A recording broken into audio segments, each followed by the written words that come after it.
Welcome to the Prospect Warehouse podcast.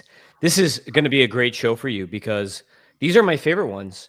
Since John is here and Doc is here, that means that I don't have to work as hard because John's going to do all the production stuff, and I just get to screw around with Doc. So these are like my favorite ones. This is the ideal situation. My buddy producer Lee today told me that like I guess he turned the podcast on in the car and he said, you got to turn down that intro music. And I just heard it now. Like that is way louder than our voices. So I got some more production work to do, I guess. Balance is the key. So here you have Tim Knack at Fantasy Ace Ball. Obviously, that's me. John Anderson at John PGH and Doc Eisenhower at Doc Eisenhower, all on the X machine.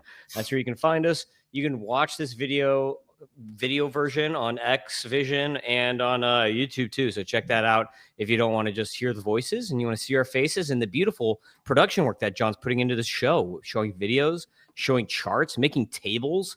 Like he's really like John, for someone who talks crap about not doing pretty things and not being like on top of the production game. I think you're turning this show into a genuinely legitimate thing instead of just like indie. Well, like I think we've surpassed indie status at this point. Yeah, baby steps, but we can't don't compliment me, man. Like we're dudes. We can't be saying nice things. Yeah, you suck, man. Yeah. Hey, when you sign up for MLB Data Warehouse, say John sucks. Tim and Doc are the reasons I'm signing up. So what's up, Doc? Doc's battling through some illness, so.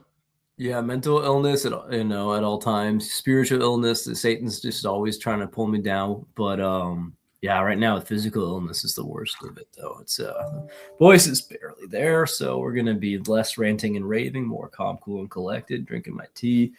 I'm almost done this Virginia moonshine. That is moonshine. You're like the real Doc Holliday right now. That does look like the bottle that he used to drink. That was called Old Overholt, and I'm going to Tombstone at the end of the month. I'm going to drink a lot of it there, probably. Yeah, is his grave there? Like, do they know where his grave is?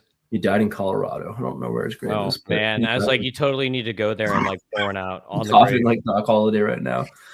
But he went up there because the idea was you go to the springs and it'd be good for your health or something like that. And then, it turned out that was actually incorrect, and it burned out whatever was left of his lung tissue. I'm serious. Yeah, that's 1800s medicine for you. Just cut it off. Just amputate, baby, amputate. So I was just actually listening to a podcast about how George Washington died because they overleached him. He was sick, and they're like, "Oh, just drain more of his blood," and they just completely drained. Yeah. I've read because they drained like gallons of his blood, and it's like, oh, it was his time because the lore with him is that he should have been dead so many other times before he did what he did, and he was like God's chosen, the American. It was God's providential King David. Yeah. So that would be interesting if he went out like that, but hard to believe history. But. Yeah, totally. That's what happened, and also George Washington. I can't remember if it was whiskey or rum, but he had a distillery. So that's how he made all his money is he was a liquor merchant. So fun fact about our first president. He was drunk all the time. All the founding fathers were always drinking. I went down to Williamsburg, Virginia, which is basically the cradle is near Jamestown and all that. The cradle of America. And they have Washington's punch, Washington's rum, Washington's. I'm like, okay, hold up. I think he just drank everything. I think he was not a choosy alcoholic. The last fun forefathers fact of the podcast. Did you know that Benjamin Franklin at one point he wanted to hook up with his right-hand man's wife so bad that he basically tricked him, and he did some trick, and then I think he banged his helper's wife or something like that. So definitely not. That's a worse fact. I don't want to go out on that fact. I don't have a better fact. I mean, I get mad at it. I read a book about Benjamin Franklin once, so I'm like a genius, And everything you hear about Benjamin Franklin is he was kind of a pervert which may be true, but he did so many other things. I mean, can we remember people for the good thing rather than the shortcoming? All right. Yeah. Thomas Edison was also an a-hole and like stole all Tesla's inventions and basically just trademarked them. That's business. Well, they say that Martin Luther King was actually like this, dirty sleazebag orgy rapist too. So like, no one's protected, even the king. Yes. That's what I see. Yeah. I mean, nobody's good. None is good. Not even one, says Isaiah, and then quoted by Christ, quoted by Paul. So critical. let's nobody pretend that they're a good person. Let's start with that. We all suck. Okay. Yep. Awesome. Let's get to the players. Okay, so we've got a article that's out, and we're not going to go over every single person. If you want to read the rundowns on the article, guess what? You have to subscribe to MLB Data Warehouse and say that you're subscribing so you can read Tim's brilliant writing. Otherwise, no soup for you. So you'll get the names, but that's all you're getting. You're not getting any of the write-ups, any of the F scores, any of that stuff. So starting from the bottom, now we hear number 20, number 25. Did we even say what we're doing? This is hitter redraft prospects. This is the top 25 redraft prospects hitters. How's this guy our host right now? This is I'm just having fun. I'm not even drinking right now, man. So these are the prospects that you want for this year. My favorite episode. This is the stuff I care about. Yeah, this is John's forte right here. So number 25 is Bo Davidson, and we're not talking about him because nobody picked him. So basically, we each picked one guy in every group of 5, and if you want to learn more about Bo Davidson, sign up. Also, literally, nobody has picked him because nobody in NFBC has picked him. He has no ADP. So you are really onto something here if you hit. Yeah, I mean, the Giants are actually pretty good about like jumping guys who are pretty close, and he played the whole year last year in AA. He's gonna be in AAA, so good chance if someone gets hurt or like Luis Matos sucks that we see some Bo Davidson. So 24 Esmerlin Valdez, and I'm very surprised, John, you didn't pick your own guy here. Oh, you didn't pick anyone in this tier. You only picked 4 guys instead of 5. Right. So okay, so no Esmerlin Valdez for you. Number 23 is Max Clark. Doc, this is your chosen one. This is your Pikachu. I choose you. So talk about Max Clark. Yeah, I mean, it's like I feel like he was as presumptive as a top guy, and when he first got drafted, a lot of people weren't sure why we were all so high on him. And I think it's starting to become more obvious. It's like, okay, so you're center fielder and with solid defense. Okay, so you have a job in Major League Baseball starting there. Like they're going to give you a shot. Look at Victor Scott. He struggled so hard to hit a baseball. It took him a lot. I don't think he ever really fully lost the job last year. He just lost some playing time despite having an atrocious hit tool. So if you have a great hit tool like Max Clark does, you're already off to a really magical start, right? So you're getting playing time. You're going to be in the Detroit Tiger. I think he needs to be higher than this because like even you just put like him, the Tigers are not trading him, and the Tigers aren't really going anywhere. They have a bunch of good young talent coming up, so he's just going to add another piece to their puzzle. He's not, and he's so speedy. He's so fast. He's faster than the stolen bases he's stolen so far.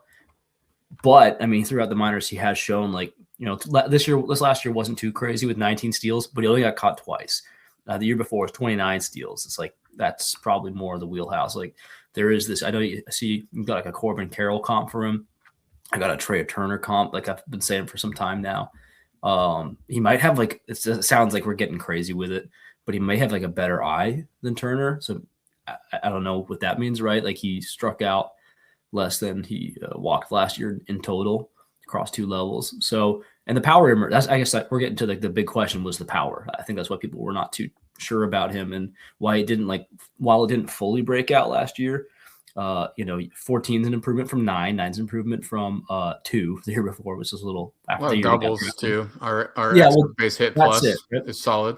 Yeah. And then he had 7 to close out in 43 games at AA. So that was actually the same amount of home runs as in high A that he had. That he played like almost 25 more games at high A. So what I'm trying to say is that Max Clark is like the power is the last tool to develop here. He's working so hard. He knows he's a smart kid. You see him on social media. It's funny. Sometimes he kind of pisses me off a bit. Like he talks a little bit like a cuck, like he's like definitely got a bit of like he's got an edge to him, which I like, but he's got like a bit of a know-it-all to him. But then but I do like it. Sometimes when someone calls him out and he's wrong, he's like, okay.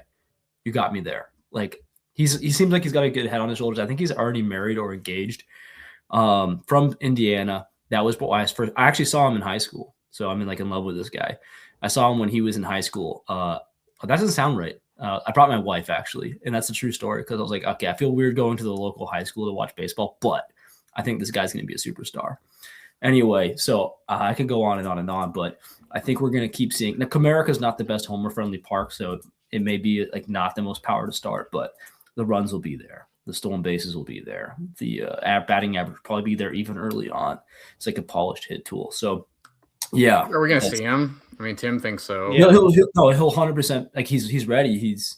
He'll be ready by the end of the year. And now the Tigers probably aren't going to be, pushing him. But if they're ready, if he's crushing it and they want to make a push, why would they leave him down? Yeah, well, I mean that's the question, right? Because I've got him number 6 in my rankings. I love him as a player. But I'm just like, okay, how aggressive are the Tigers going to be with him? Their outfield isn't great, right? Like they've got Riley Green in left. They've got some sort of Parker Meadows, Javi Baez thing going on in center. And then in right field, it's like Matt Vierling and Wenciel Perez. So they've got like one real outfielder, and then they have a bunch of platoons, and then maybe hide Kerry Carpenter in there a few games or something like that. But there's not really like anyone blocking him. But I think that the Tigers are going to let him develop in the minors the majority of the year. And that's the reason that I have him this far down in my rankings is I think that he's like a September call-up. Yeah. Like my bet would be we see him, especially if the Tigers are like bound for the playoffs, we probably see him come up like right when you need to come up for, playoff eligibility or whatever. And he comes up and gets a cup of coffee, probably is still rookie status for next year so that he can compete for that draft pick for next year would be kind of my guess of what happens with him. ADP is like 550, so that's not most leagues. Yes. So are you picking him ahead of that ADP, do you think, Doc, for redraft?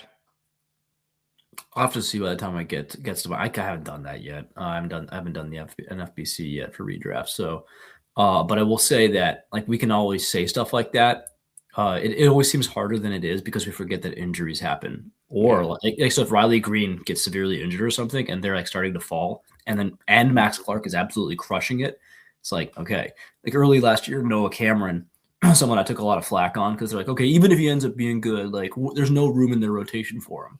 I'm like, it's baseball, especially with pitchers. It's more so with pitchers, but opportunity will arise. It's about what you do with it, and if you crush it, and you're not on a terrible franchise, and if you're on a franchise that actually wants to win, they're going to find a way to keep you around. Yeah, for sure. Okay. You want to talk about that before we get to the next guy? No. All right. Let's talk about the next guy. Next guy is actually my guy. It's 22 Walker Jenkins. And I put Jenkins ahead of Max Clark, even though I have Max Clark higher in my prospect ranking. So I've got Max Clark as my number 6 prospect. I've got Jenkins as my number 10. But I think there's a much better chance that Walker Jenkins debuts it earlier this year, which we can see his ADP is 488. One thing is Walker Jenkins has already had playing time at AAA, unlike Max Clark. So that's also going to help possibly boost him up. And then the Twins outfield, they literally have Austin Martin starting in left field right now. That's absolutely atrocious. Even though Jenkins is a right fielder, you got Wallner in right field. You can always move Wallner to left. And Wallner, in my mind, is probably more of a platoon bat anyway. So, and then your center fielder is the invincible Byron Buxton, who never gets hurt. So, that's your outfield, man. James Outman is your backup. So I think that there's a good chance that Walker Jenkins is up halfway through the season. We might get a full second half of Walker Jenkins. And I think that his plate skills are good enough that he's probably not going to struggle as a hitter. Maybe he doesn't get to a lot of power when he first comes up, but I think that he's going to get hits, and I don't think he's going to overly strike out like a lot of other prospects.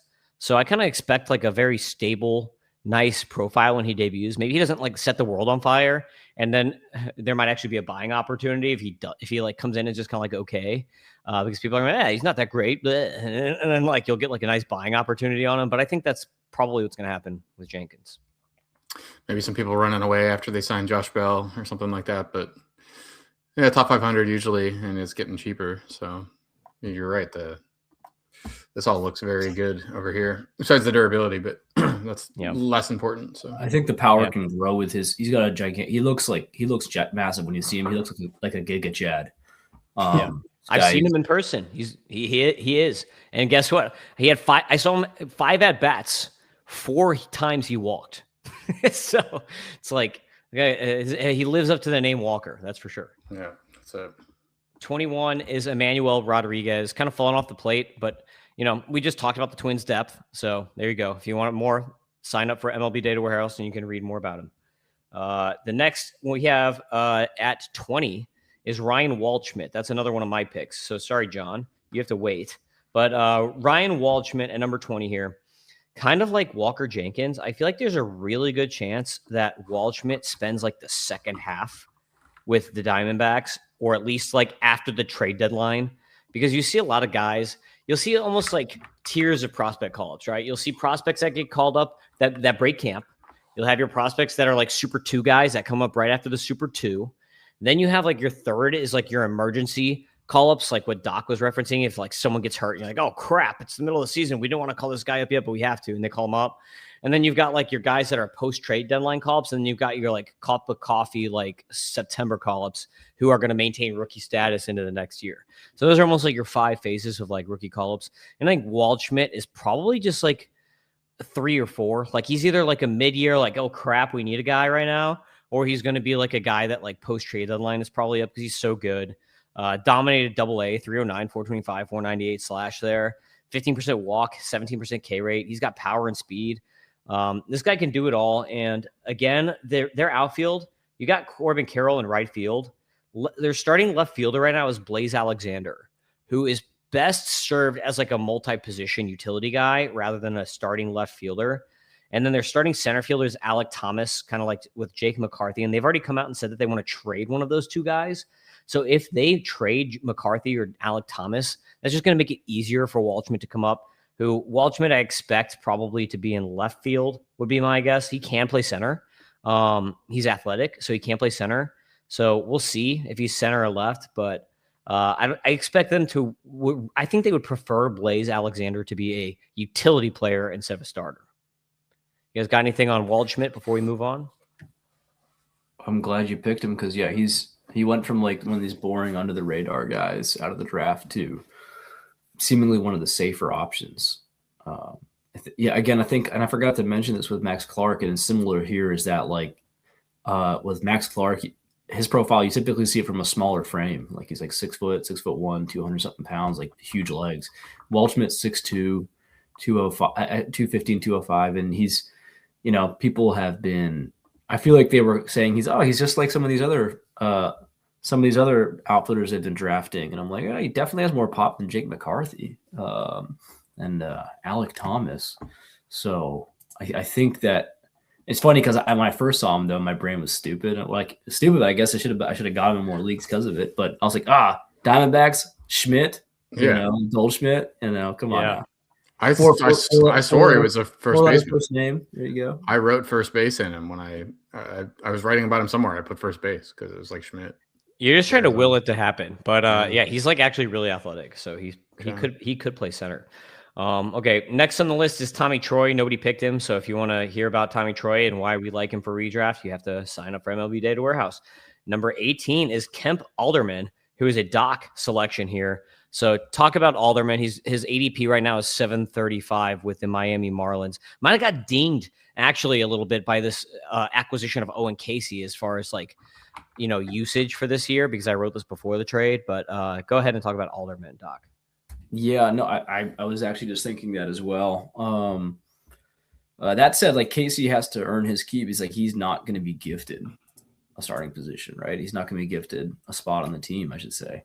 So Alderman has also freakish power, maybe freakier. He's got like an 80 raw power grade on Fangraphs there. So it'll be interesting, to see what happens with him, because at first, when he first came out of the draft, the big concern was, he's all power, this Mississippi Bulldog, but 6'2", 235, but he's just going to strike out too much. Terrible hit tool. Well, his strikeout rate's been like closer to 20 than 30 since he stepped out in his little sample after the draft. So it'll be interesting. I mean, it ticked up a little at AAA last year's 20-game sample size. I think he'll need. No, he won't necessarily need it, but fine. it's fine with that power for sure. So Yeah. if he can keep on working on it too, and he's not going to walk a whole lot. Like this is maybe like, I mean, frankly, he's making good enough contact rate for a guy with, again, freakish power. He had 22 bombs last year. He stole 22 bases. You can probably forget about that. They weren't very efficient. But here's the good quality of contact too, Doc. 16% barrel rate is insane with those exit velocities. Yeah, like maybe maybe Jake Berger, maybe better average Jake Berger kind of guy. And then he's gonna get playing time probably, because from what I understand, he's a really good defender. He used to be a catcher. He's got a cannon for an arm. So I don't really know about Casey's defense. So like I literally don't know about it. So we'll see what happens, but I wouldn't be surprised if Alderman finds his way onto the team. I believe earlier than a late season call up. That's actually an interesting note, because I believe Owen Casey, I might be wrong on this, but I think he played first base at the Futures game. But the first baseman right now for the Marlins is Graham Pauley. So like, I don't know how long that's going to. Yeah. I mean, like they've got Augustine Ramirez is probably going to be DH or first or something, because you've got Joe Mack coming, and Joe Mack is actually a really good catcher. So it's very possible Casey could move to first. And the other thing is Casey sucks against lefties, and Kemp Alderman is a righty. So they could actually be like a really nice platoon, like worst case scenario between the two of them. But Alderman can hit lefties and righties, so I don't necessarily see him. Like, you wouldn't have to platoon him. Like, so, I mean, yeah, you see that lefty split right there, 327, 365, 561 in the minors. That's insane. So you could, if you wanted to create like a super platoon with those two guys, you could. But like, I think Alderman's good enough to be a regular starter. So maybe you could, like, I don't know, move Casey between first and outfield and make something happen like that. And Alderman's like the majority right fielder. But to your point. All righty, John, where are we at now? So our charty here. I think so 17 is Moises Ballesteros, ADP 354. Yeah. You want to read about him? MLB Data Warehouse, baby. Number 16, Spencer Jones. This is your guy, John. I just wanted to say that this is a ridiculous thing for you to rank Spencer Jones. Well, I guess people will. Let's see. What are the people doing? I mean, if people don't know, even I knew about this guy last year. Yeah, he's gone. I mean, it's getting more expensive, I guess, 500, but people are drafting him. But I'm doing double duty here. But the zone contact rate. I mean, the guy can't make contact with the ball. It's a 59% overall contact rate. Oh, I'm not sharing. Here we go. 70% in the zone. It was 300 plate appearances. I mean, how can he hit 200 in the major leagues? This is the thing, is you can see he has a 99 hit tool in the F scores, and it's because he still makes very quality contact when he actually does hit the ball. Because what's his barrel rate, John? It's ridiculous. Yeah, 17.6% barrel rate. But what's this going to be in the majors? And a 40.9% sweet spot. So yeah, he's probably still going to hit 220, but at least when he is making contact, it's good contact. All right, 220 is optimistic, dude. Okay, but if he's Max Muncy, so if he's Max Muncy with some steals, there's worse players. You know what I mean? And he could be up early, because who's blocking him? Giancarlo Stanton. Who's more of a walking injury, Byron Buxton or Giancarlo Stanton, right? So it's like there's not, and he's played at AAA for a lot of the year. There's not a lot in his way to a major league debut. And as you know, we're friends with Mike Kurland. Playing time is king sometimes, baby. Yeah, I would like to talk to Spencer Jones and some of these other big power guys. Like, is he okay with this 35% minor league strikeout rate? Is he like? I doubt it. But I mean, have the Yankees told him, like, that's all right, just go for it, just try to hit as many home runs as you want. We're not going to punish you for it. Like, we'll get you here. Like, can he just quickly flip a switch and be like, all right, I'll take it a little bit easy. I'll make some more contact, because and maybe I'm oversimplistic, and I haven't spent a lot of my mind space, my brain, in like minor league to major league transitions and stuff. But a 35% K rate in my mind, in my projection model, we could check that. That's like a 40% at least in the majors, and that means you're out of the lineup in 2 weeks. Like, they're not going to play you. So, with that said, let's see what some of these systems are saying. We got oopsie projections today. Oh, it looks like I'm the only one with a projection on him. Shout out to me. 38.5%, 171 average.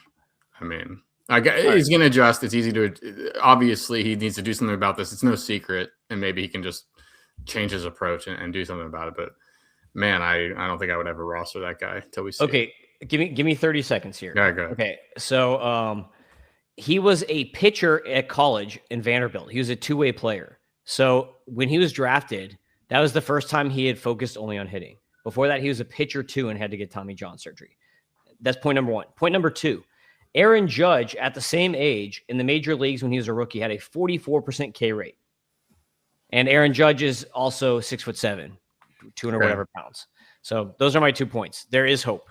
It's not a death nail. Sure. There are plenty of other 40% K rates that happened and they were out of the league very soon. That's my bet with Jones. So we can make a bet on it after the show or something like that. But yeah, upside is, maybe he does get to a 30% K rate in the majors and hits a ton of home runs, and he would be Stanton at that point. Like that could happen, I guess. But that's my bit. Let's move on.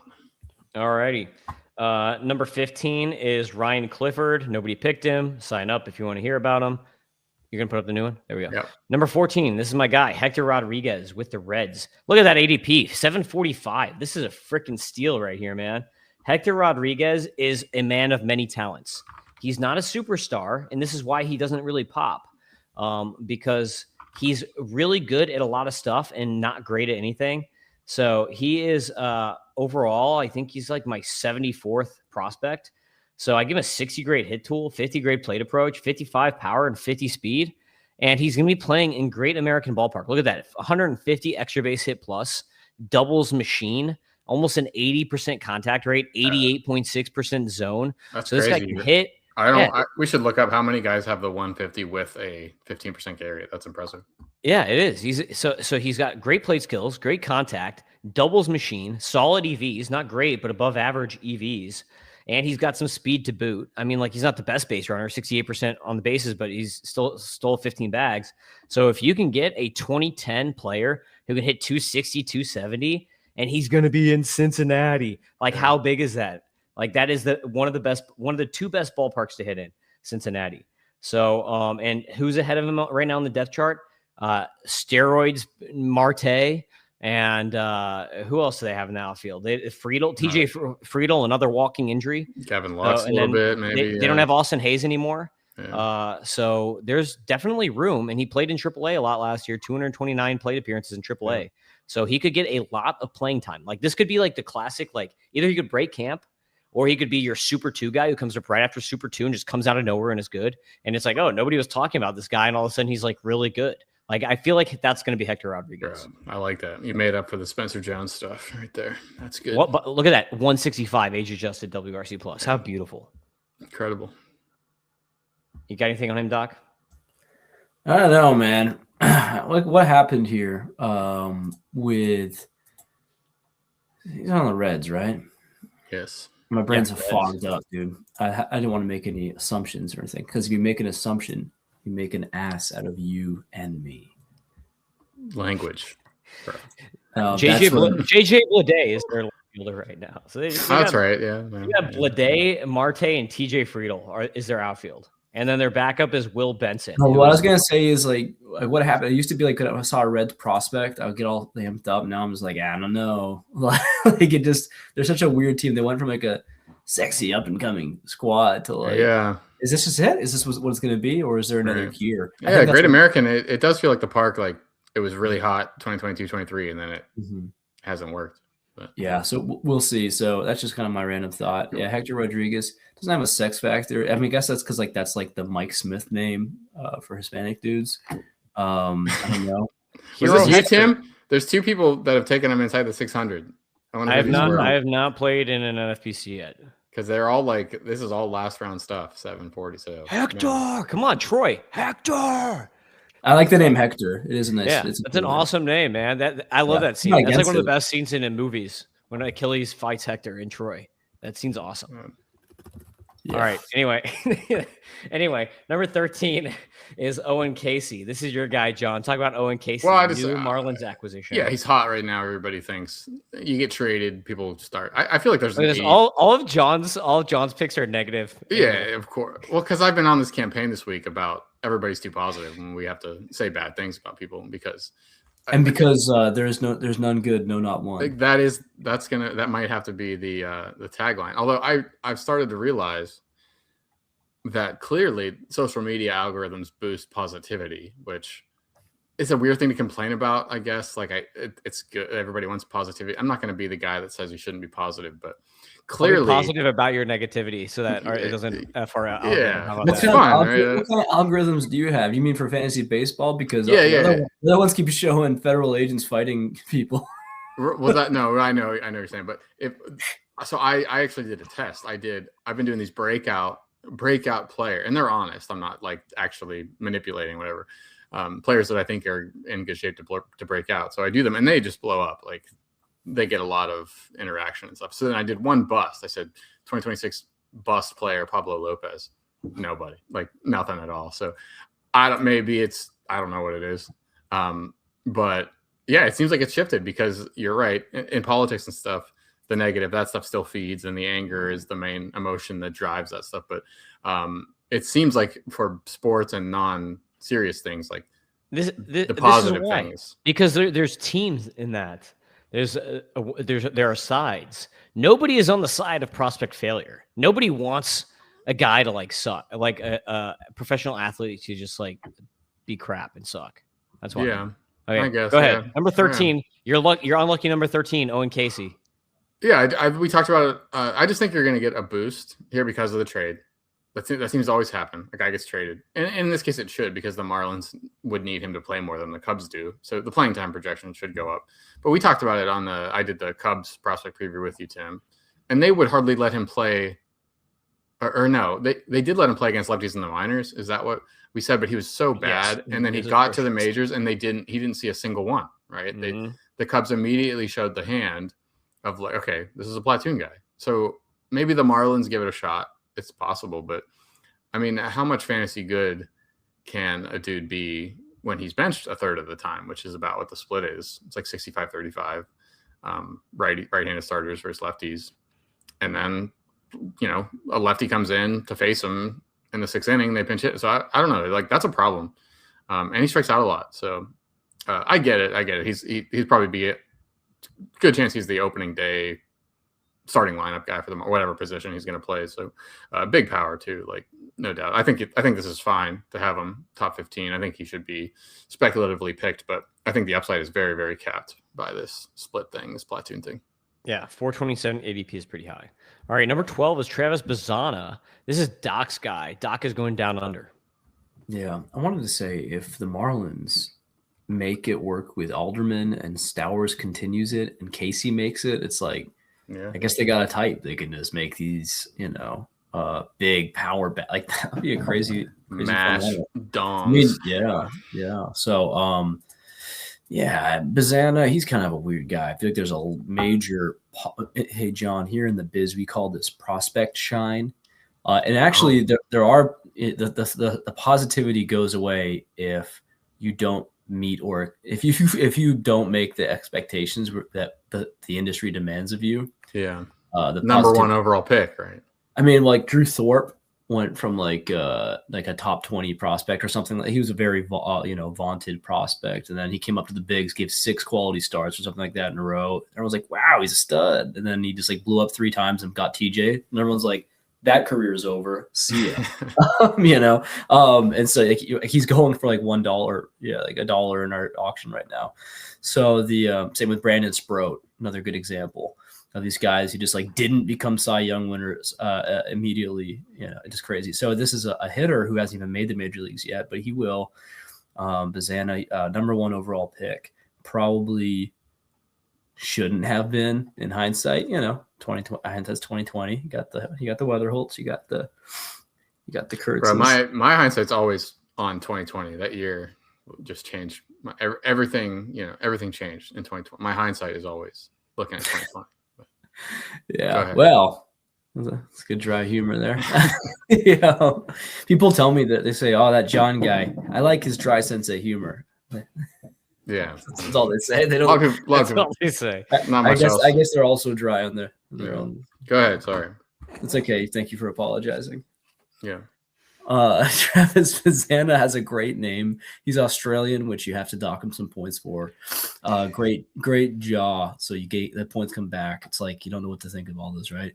Curtis Mead was the last Australian experiment and is not working out so far.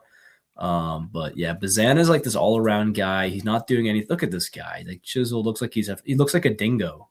Like a dingo. Is that a compliment? He looks like an outback like mammal. Looks like a mammal you'd find in the dunes of central north, whatever the desert part of Australia is. He looks like he wants to be a holiday.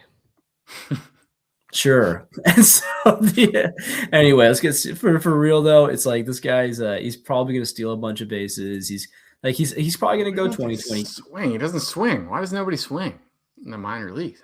36%. I mean, if he's just like, that's probably a thing where like his eye's just too advanced, right? And he's walking so much, he's not really striking out that much. He's not hitting a ton of homers yet, but that was his first full season. So, he'll probably come up. Gabriel Arias, as Tim has written down there, is so bad. Standing in his way. So he'll probably casually end up going like, he might be like 18 or 20. He might be like a 2020 guy yearly, like, and not much more than that, with like good ratios, like really good OBP and like okay average. And he'll be like really good for a while probably. And he'll probably end up being underrated forever, especially if he hangs out in Cleveland. So as a second baseman though, like that's where the value really comes from. It's like it's not a good fantasy position. So on the web app, paid subscribers get access to this. I got all the systems and there's a handy button, 600 plate appearance projection. So you can just see what all the systems think if this guy was going to play a whole year, which is like, that's pretty nice to have. So the batting average stuff, he had a higher strikeout rate in the minors. We're always going to be pretty pessimistic, and we'll look at these as we get higher up on the list, but it's not hard for these guys to beat this pretty bad or pretty big lead, right? But I mean, the MLB David Warehouse model, 13 homers, 18 steals over a full season. And that is what we think he'll do if it started today. Like, it doesn't build in future growth and stuff. So, some strikeout concern, I guess, but power and speed. And we think he'll probably be up in the summer. So, seems fine. For sure. Number 11 is Jet Williams with the New York Mets. Nobody picked him. You want to learn about him, read about him, sign up for MLB Data Warehouse. Number 10, Justin Crawford. Nobody also picked him. So we're going to move now to another Guardian-centric podcast here. Number 9, Chase DeLauder. John, you picked DeLauder. Did you pick him is this a troll of me? No, it's Doc, because he I wanted to throw it to Doc because he had all that great information when we all did the Guardians prospect preview together. And Doc had all this stuff of going back to high school. The dude went back to when DeLauder was in diapers and said, man, this guy couldn't stay in a diaper for more than 1 hour. Like, he can't stay on the field. What kind of baby powder did they use? so Doc has the information about, I mean, I think he just has brittle bones. I looked into a little bit. I wrote the Guardians preview and I looked into a little bit more, and Doc can just tell you that, like, he can hit, no doubt, and he'll be up. He'll probably be on the opening day roster. And we don't know for sure if this injury stuff is for real. Like, anybody that says he'll definitely get hurt, they're kind of lying. But go ahead, Doc. I mean, the injury history is insane. Yeah, I saw if anyone's watching, you see me do hand gestures. How can you? So yeah, you can't 100% know. Yeah, but you can have a pretty good idea. 42 games, 39 games. His sixth grade like attendance rate at school was like 48%. It was so bad. It was not good. Yeah, no, they literally just let him get by because he was crushing it on the dodgeball team. Yeah, this guy's he's probably really, these kids are all chasing dreams. So I do like not enjoy saying it's not going to work out, but he has to go basically like be like DH only. Don't steal bases, please. Like, those actually have kind of evaporated probably to stay healthy, which is too bad because I think he was fast at one point. So yeah, but he's big. So if you can just he can hit. He can hit. only, drink some of that. What's that like raw baby milk? Like what's that raw baby blood? Adrenochrome. Oh yeah, he's got to start hanging out with Hillary. Pop up, go meet up with the Chuck Schumers of the world and just drink it up, baby. Just drink it up, because that if he ever figures it out, which God is real, miracles are possible.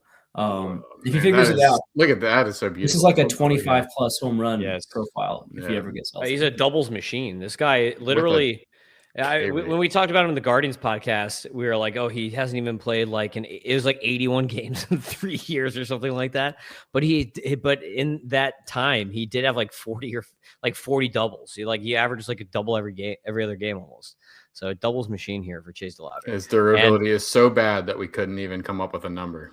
Yeah, and here John is torturing Doc because Doc is the next guy. So John basically picked Chase DeLauter to make Doc talk, and then now Doc has to talk again because the number 8 guy is Bryce Eldridge. Yeah, I promise I'm actually sick. How's my voice sound? Is it? You're good. You're good. A little gravelly. It sounds like you smoked a pack before we came on here. Good. But yeah, maybe I should just maybe I should just come down with a terrible disease or something. I'm just kidding. I don't want that. Bryce Eldridge is a humongous human being. He's 6'7", 240 pounds. Like on draft day, I think he was 18 and just looked like a 27-year-old. Like he just looked like a lumberjack. Some people were thinking, oh, he's going to the Giants though, right? Like, what's he going to do there? It's too big of a park. I'm like, yeah, Barry Bonds kind of made it work, right? And it's funny. That's actually we're not that far away. Of course, steroids helps a lot, but in terms of raw power, I think it's probably fair to say Bryce Eldridge's raw power was higher than Barry Bonds's when he was. He looks like giant Matt Carpenter. Yeah, he's not filled out yet, which is the crazy part, right? He's 21 years old. He's he was 20 all of last season. So yeah, he's probably gonna keep getting bigger. He's 6'7", 240 with that build. So he's probably gonna be 260 or something, and just like a healthy 260. Just we got to watch out for the strikeouts, obviously, and that's where I think you're seeing some ability to pick him up right now. Maybe I'm not sure what's his ADP. I don't know. But he's gonna if he's coming out guns blazing in spring training, he'll catch fire again real quick. He debuted already, so yeah, he already debuted. Oh yeah, they're ready to give him a shot. He got a little banged up, so they're ready to give him a shot. It may not happen overnight, but this is 40 home. You don't want to say this too often, but this is 40 home run power. If it all comes together here, and he can take walk somewhat, and it's just if there's anyone who could be an Aaron Judge type, it's someone like Bryce Eldridge. He's a smart kid too.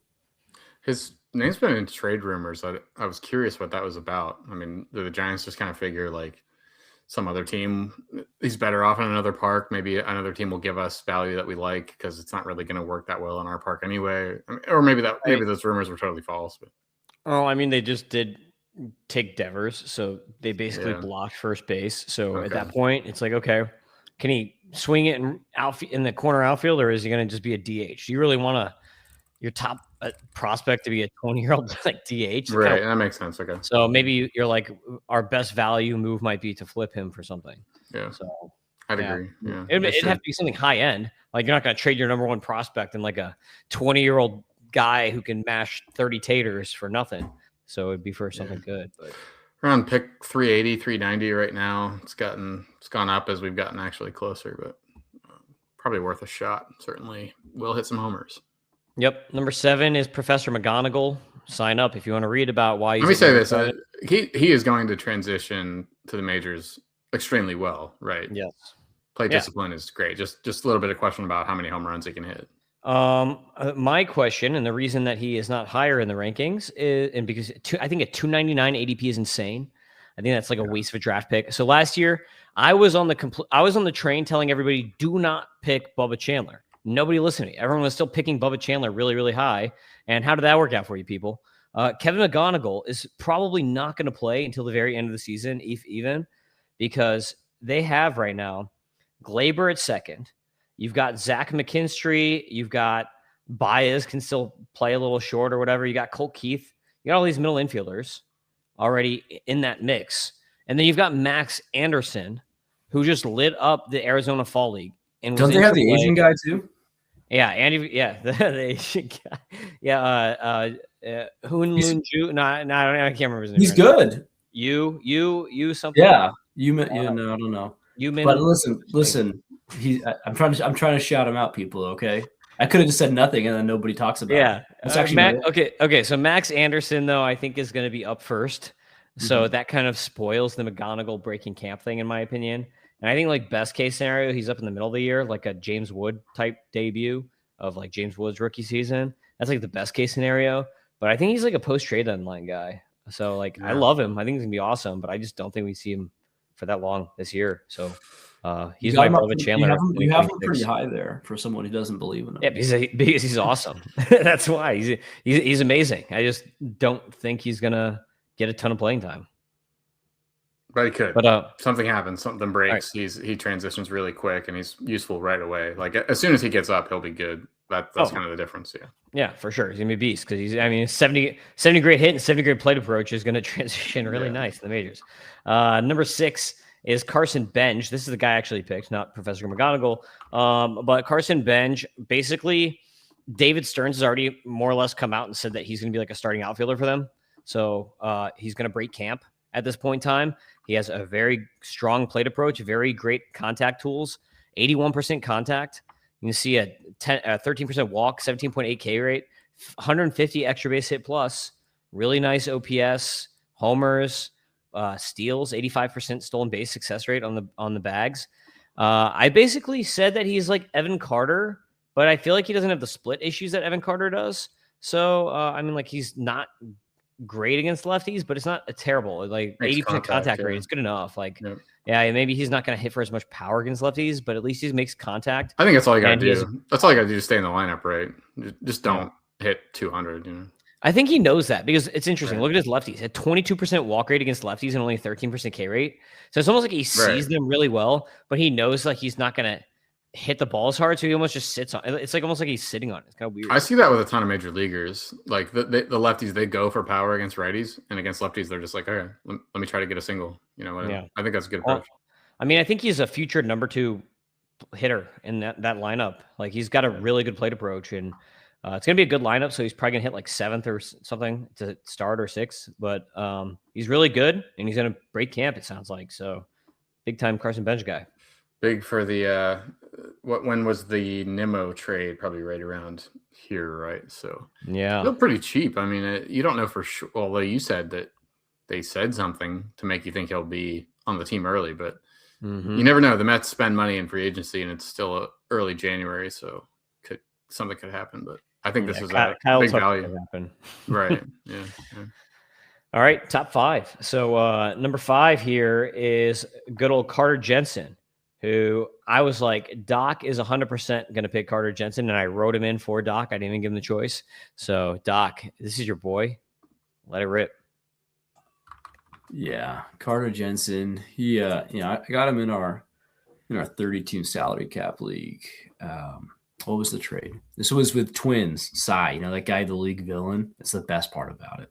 It was my 7th rounder and one of those A's that hasn't worked out. Darnell Hayes. Hernandez, yeah, him. And then so on my 7th rounder and Hernandez for Jensen and a 3rd rounder. In the 30-teamer that means something. So I mean, regardless, who cares what the other pick was? Actually, that was the year of like the deep. I gotta look back and see what that was, because that was the year of like the Langford Skeens draft. So it's probably a good pick. Anyway, Carter Jensen, I liked his power. I liked his plate discipline. Like I genuinely it wasn't an accident that I picked him up. But he's kind of just come together and really maintained his defense enough to like look like the Royals catcher of the future, which was actually in doubt as recently as last season with Blake Mitchell coming up, who I would say is actually underrated right now. Probably a good buying target, high risk, but good buying target. But like a year ago, like recently, it was like I still think it was like foregone that Blake Mitchell's the guy. Jensen's not. The shine's not there. He's more of an underdog story, and it's a really good story with him. You know, he's not really striking out that much. Like he's got this crazy power. His savant page, like I guess we'll start and focus on that. I guess it's just like his it's Kramer when he walks into the red room. You know, it's just boom. Let's see it here. Oh yeah, that's just a sexy time. Mm-hmm. So it's just crazy, right? Obviously, small sample size. But it's still something, right? You came up to the big leagues and he just started cranking bombs and doing what he had to do and didn't seem, you know, look at that pop time down there. That's pretty interesting too, right? Small sample size, but good to see. Like it's better than you didn't see it, right? Better than like it didn't happen or it was bad. Yeah. And so yeah, he's someone who it's someone this lineup's going to need because like the offense is like you think the offense should be better. It's just really they need depth and he'll be a good part of that. It's going to actually be interesting to see how it works with Salvador Perez, who I actually just anticipate that it's going to start going like this, right? Where Sal's going to just be DH and more, and you'll see Jensen slowly becoming the full-time starter. And he's also, I know that John loves these measurable quantitative facts, but he's from the Kansas City area too, so that adds some bonus points for heart and grit. His parents were at the game. Look at that 134 He was a Royals fan growing up. Yeah. He picked himself, I think, there. That's like an 8th round pick or something like that. But dude, this ADP seems a little crazy. I wouldn't take him at 200. Yo, hold up. So what year is this guy born in? So he's born in 2003. So he's like 10 years old. He's playing I'm old. Yeah, he's playing MLB 2013 or the show 2013. Create a player, Carter Jensen, catcher for the Royals. I want to see those save files, baby. Anyway, there's no doubt. Yeah. I was always I was the shortstop. Actually, I played for the Royals too because I liked blue. On MVP 05, I would create my high school buddies and I on MVP 05. I'd pick the Royals because not even the Pirates because the colors. Because you're an anti fan. We want to feel real old. Like when he was 17, he was playing MLB 2020 at the show. Yeah. When he was 17. So Carter Jensen, I comped him to I was like Bo Naylor mechanics, Will Smith batted ball profile. So like Will Smith is very, very consistent. Like one of the most consistent catchers in, I don't know, all time, like recent memory. Like he's like all-star level every year. So if you get that out of Carter Jensen, it's pretty sexy. I had like a combo. I was like, guys, who should I pick, JJ or Beavers? Because you guys both know I love both these guys. I got Beavers at 4, so I'll probably talk more about JJ. I'll just give a little briefer here on Beavers. Otherwise, you can go read more about him. But Beavers at like 200 or something like that. Last year, it doesn't really matter in the majors.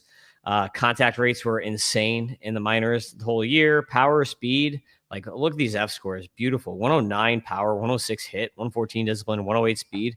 It's like phenomenal across the board.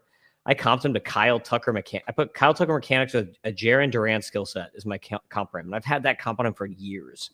Like if you watch him and Kyle Tucker next to each other, same freaking batting stance, man. He's just got the batting gloves on. Like, are you going to get 30-30 like Kyle Tucker? Probably not, but you might get like a dumbed down version of that. If he's Kyle Tucker light, like you'll buy that like a 2020 version of Kyle Tucker all day, I think. And I think that's what it could be.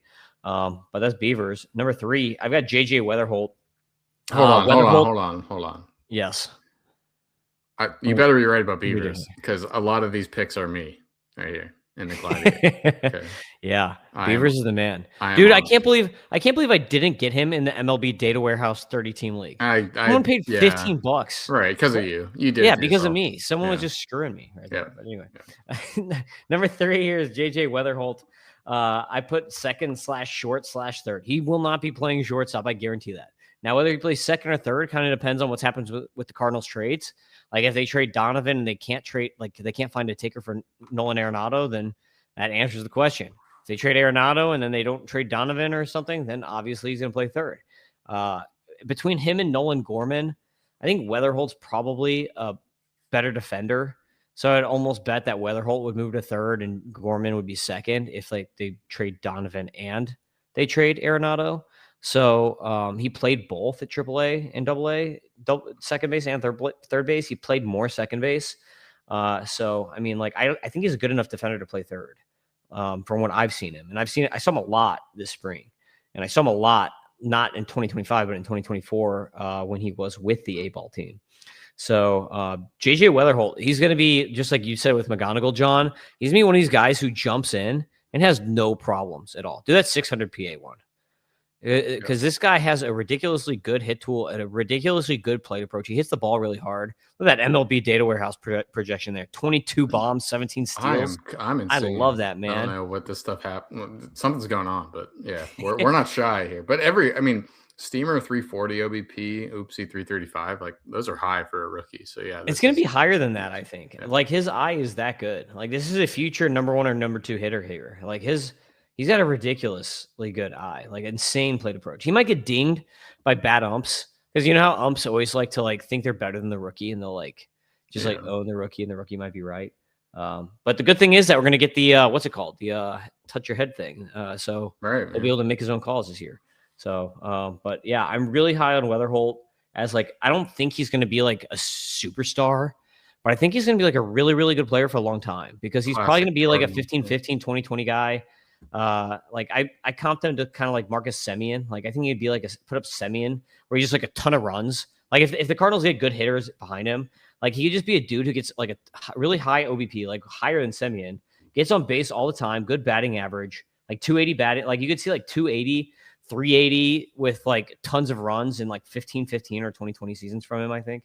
But he's not gonna hit 30 bombs. He's not gonna steal 30 bags. So it's crazy to see McGonigal ahead of him as like the number 2 prospect because Weatherholt's better. He's bigger and he's better. He's faster. Like the big thing with McGonigal, people don't really understand is that he's not going to steal that many bases. So he has to crush like 25 or 30 home runs to meet 30. He has to hit like 30 home runs to meet the hype he's at. But Weatherholt's going to be like a solid guy, like kind of like what I profiled Bazana to be, except way better batting average. So in other words, like one of the best all around fantasy players in the league. Yep. Number 2 is Samuel Basallo. So this is John's pick with the Orioles here. Go ahead, John. 183 ADP. Yeah, it's really just a question of how much will he play, and I mean the strikeout stuff. I'll be quick. He kept the strikeouts under control, and with a big power guy like this, right? This is one of the elite power bats that you'll find. Period. If you can even get a 25-26% K rate, like that is perfectly fine. The only question I think that's holding him down a little bit, I'm going to pull up the projection here in a second, is where's he going to play? And people in Baltimore seem to think like they'll find a way. Like they're not going to send him back to AAA. What's the use of putting him on the bench? Like Tyler O'Neill, okay, guy can play, but are we really going to have Basallo on the bench when he's clearly the future guy? So, most expensive lifting coach in all of baseball, Tyler. Yeah. So I don't know. There's always a risk. He hasn't seen a ton of major league pitching and stuff. Let's look at what the projections say. I mean, we're at max of 450 plate appearances. That seems about right. Right, he's going to catch some. He's going to DH some. He's not going to play 160 games or anything like that. 25 bombs and 400 PAs. That's solid. That's me. My model goes out of control, but Oopsie's got 20 still though. Didn't you say Oopsie had the best hitting? Was Oopsie the best for hitting? Yeah, we did that today. Yeah, so Oopsie's the best for hitting. That's pretty solid. ATC was the best like per game, but we'll see. That comes out in a couple weeks. But me and the Bat X and Oopsie used the StatCast data. I don't know what the Bat X might need like a separate conversation, but something seemed wacky there. He might have done something wrong. I don't know, but massive upside. I mean, this is a catcher that can hit 40 home runs this year. Like that's not likely to happen, but it could happen. So I want to have some shares of Basallo, like no doubt. I don't want to go all in because whatever, maybe he struggles. It's not like they need him in the lineup because they have Rutschman and all these other guys, but it's the time is now. I think it'll be fun to see. Yeah, exactly. Number 1 is Sal Stewart. If you want to learn about why I have him at number 1, you have to pay for MLB Data Warehouse. Otherwise, no. Soup, Well, what are you? that's too harsh. We tell okay. a little bit. The number one guy. Okay, so Sal Stewart's he already debuted. He's Doc disappeared. Sal Stewart already debuted. He's gonna break camp with the Reds. He is a really, really good freaking hitter, just like McGonigal and just like JJ Weatherholt. He's got more power, less speed. And even though Russell Resource doesn't have him in the starting lineup, that's insane. He was actually my most expensive player, I think, in the 30-team league. Yeah, I'm pretty sure he was my most expensive player. And that's like the one guy I splurge on. Like everyone else, I feel like I got really good values on my entire team. And like I just went Hoss on Sal Stewart. But yeah, I don't want to give too much away. I want to make people sign up for the thing, John. But like, yeah, I'm a big Sal Stewart guy. Comped him to Manny Machado light, and really good player in a really good ballpark. Should be in the middle of that lineup and shouldn't really have any transition issues because he's on top of his hit tool and on top of his play skills. Yeah, I'm a fan. He's expensive, but that's your number one. I don't disagree. Should see Sal Stewart, Reds opening day first baseman, I guess. Yeah, I mean he played third mostly in the minors. And like he wasn't bad. Like I saw him a lot when he was in Daytona, and he's not bad defensively. But obviously, like it depends on what they want to do. Like, are they really? Yeah, they've got Hayes, who's great defensively, but he can't hit worth anything. So it's like he might play enough third to retain eligibility there, ideally, right? Yeah. So yeah, maybe they just give up Hayes, whatever. But yeah. Did I freeze on your end? Because I was like, I was. You disappeared. You literally disappeared. At one point I had to just end the task and come back. I could hear you, but the tab was messed up. Anyway, ending task. Nice computer knowledge there, but yeah, it's pretty. That's some good dry humor, man. You're so funny. I don't know. Not a lot of people don't know how to end a task. I don't know. Really? That's good. Yeah. Okay. That's the most advanced. That's where I get. That's like that's the end of the Truman Show. That's the wall.